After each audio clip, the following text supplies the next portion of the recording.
Dear people of God, greetings to you all in the matchless name of our Lord and Savior Jesus Christ. I am happy to be back to you to meditate on the topic, Come Holy Spirit, set us free.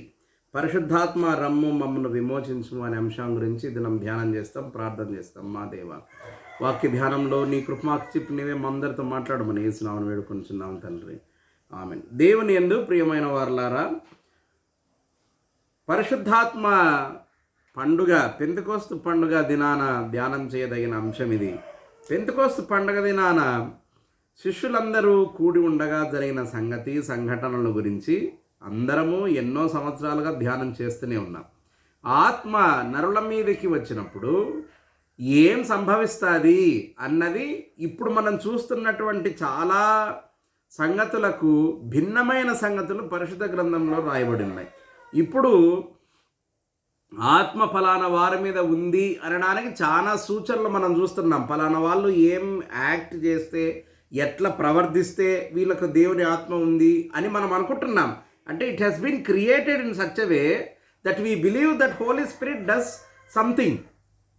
ఏంది ఆ something అంటే వాళ్ళు ఎగరడమో దుంకడమో ఇట్లాంటివి ఇప్పుడు చూస్తున్నాం. But what does the Bible teaches అస్?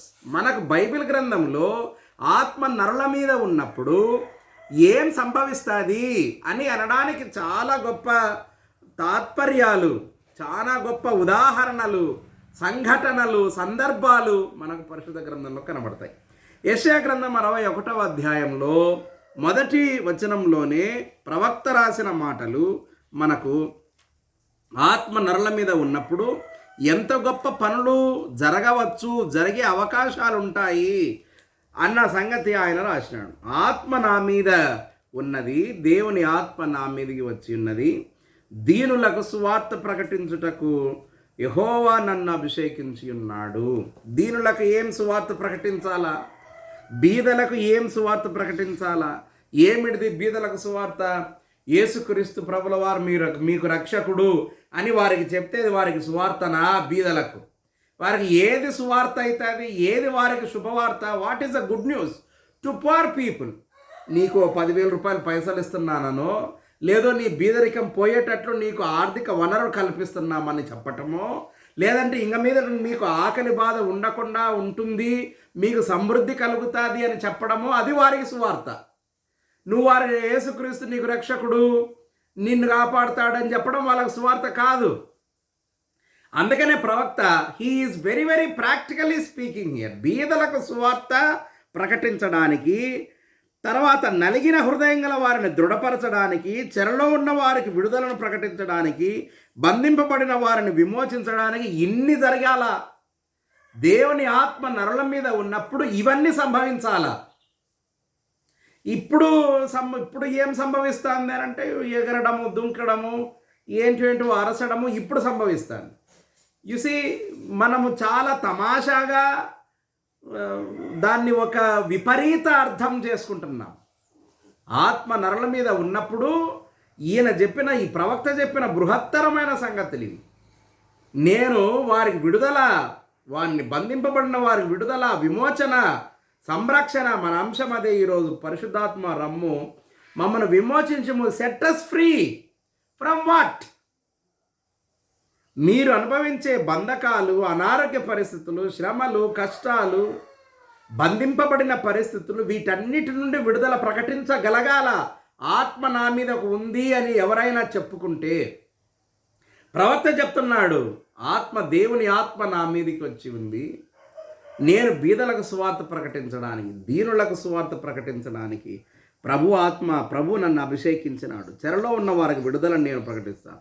2వ వచనంలో యెహోవా హితవత్సరము, మన దేవుని ప్రతిదండన దినమును ప్రకటించుటకు, దుఃఖాక్రాంతులందరినీ ఓదార్చుటకు, సియోనులో దుఃఖించు వారికి ఉల్లాస వస్త్రం, బూడిదకు ప్రతిగా పూదండ, దుఃఖమునకు ప్రతిగా ఆనంద తైలము. ఇవన్నీ వాట్ డస్ దిస్ మీన్?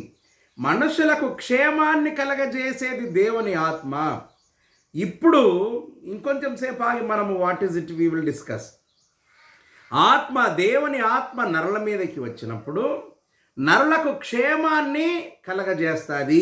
ఇది మనం జ్ఞాపకం ఉంచుకోవాల్సిన ఒక బృహత్తరమైన సంగతి.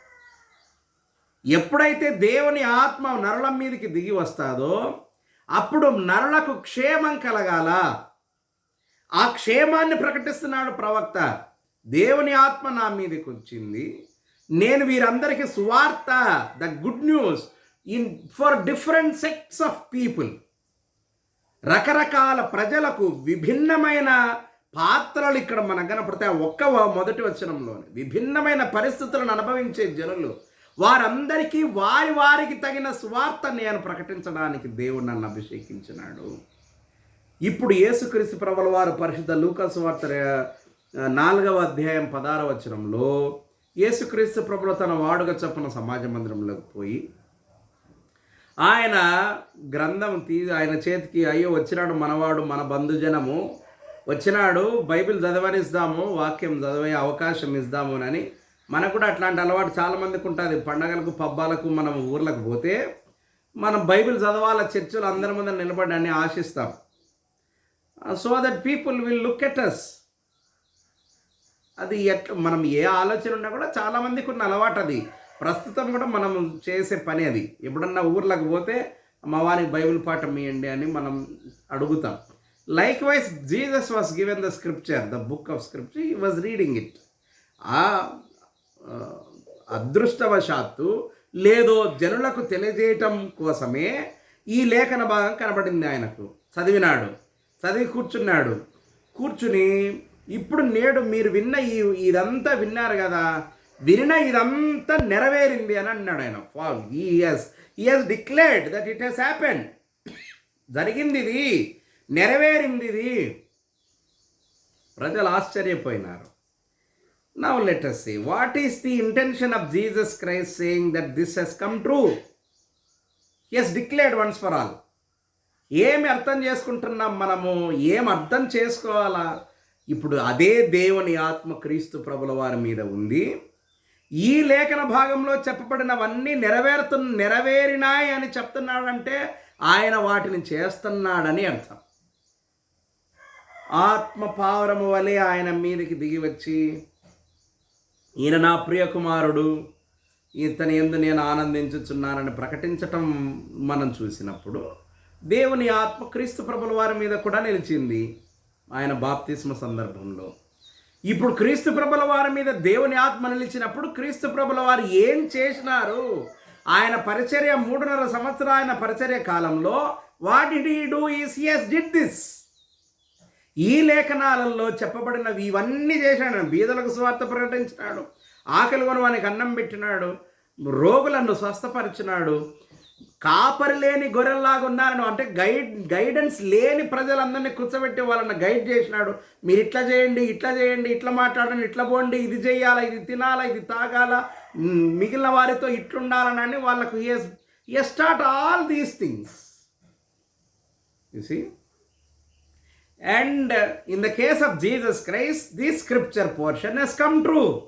He declares it. ఇది నెరవేరింది. మరి అదే ఆత్మ శిష్యుల మీదకి కూడా వచ్చింది.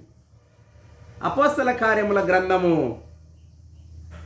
2వ అధ్యాయంలో మనం చదివితే అదే ఆత్మ ఆత్మ యెషయా మీద వాలిందో, ఏ ఆత్మ యేసునాథుని మీద నిలిచిందో, అదే ఆత్మ ఇప్పుడు శిష్యులు అది మనకు తెలిసింది. అది వాళ్ళు పెంతెకోస్తు పండుగ రోజు కూర్చున్నారు, అగ్నినాళికలు వచ్చినాయి, అదంతా పక్కన పెడితే అదే ఆత్మ ఇప్పుడు శిష్యుల మీద ఉంది.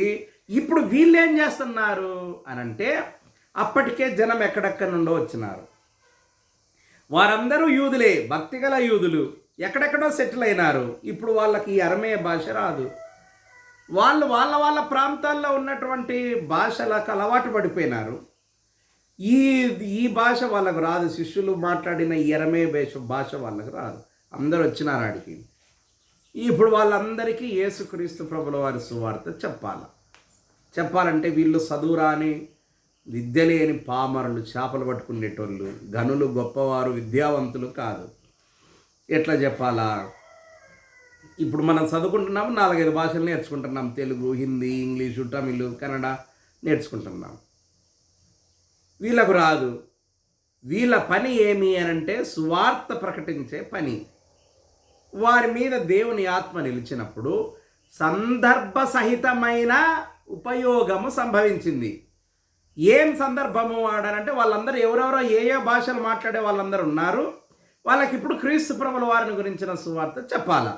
అందుకని ఇప్పుడు వారి మీద నిలిచిన ఈ ఆత్మ ఆ సందర్భాన్ని బట్టి వారు వేరే వేరే భాషలు అంటే ఎవరికి అర్థం కాని భాషలు కాదు, అక్కడున్న ప్రజలందరికీ అర్థమయ్యే మిగిలిన భాషలలో, వారి స్వభాషలలో, వీరి సొంత భాష కాకుండా, అంటే మాట్లాడేవాని స్వభాష కాకుండా వినువాని స్వభాషలో వీరందరూ యేసుక్రీస్తు ప్రభుల వారి సువార్త చెప్పడం ప్రారంభించినారు. అండ్ అక్కడ వీళ్ళు మాట్లాడిన ఈ భాష అక్కడున్న వాళ్ళందరికీ అర్థమయ్యింది.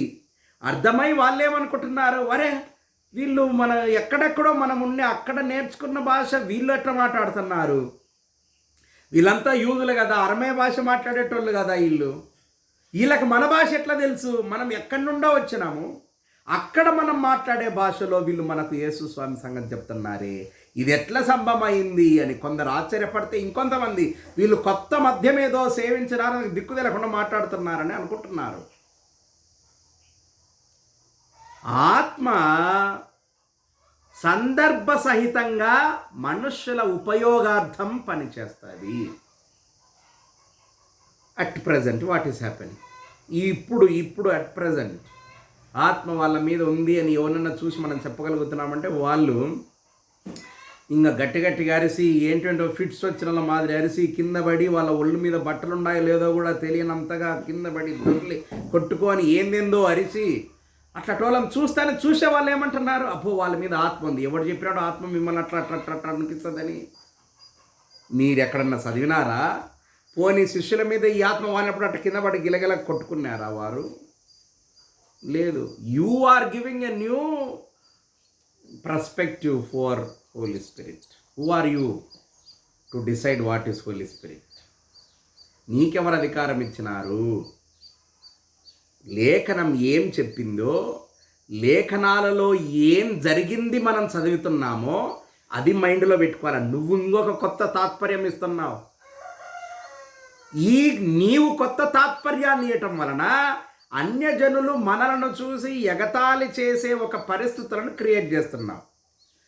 తద్వారా క్రీస్తు ప్రభుల వారి ఔన్నత్యాన్ని తగ్గించి ఆయన గురించి ఇష్టం వచ్చినట్లు ఎవరెవరో కామెంట్ చేసేటట్లు ఒక పరిస్థితిని మనం క్రియేట్ చేస్తున్నాం, which is unfortunate. You should understand the Holy Spirit as it is. You should learn Holy Spirits acts as they are written in the scriptures. You cannot decide new perspective for Holy Spirit. కనుక ప్రియులారా, క్రీస్తు ప్రభుల వారి ఆత్మ శిష్యుల మీద ఉంది. ఇప్పుడు ఏలియా మీ ఆత్మ ఎలీషా మీద నిలబడి ఎంత గొప్ప సూచక క్రియలు చేసినాడో ఎలీషా.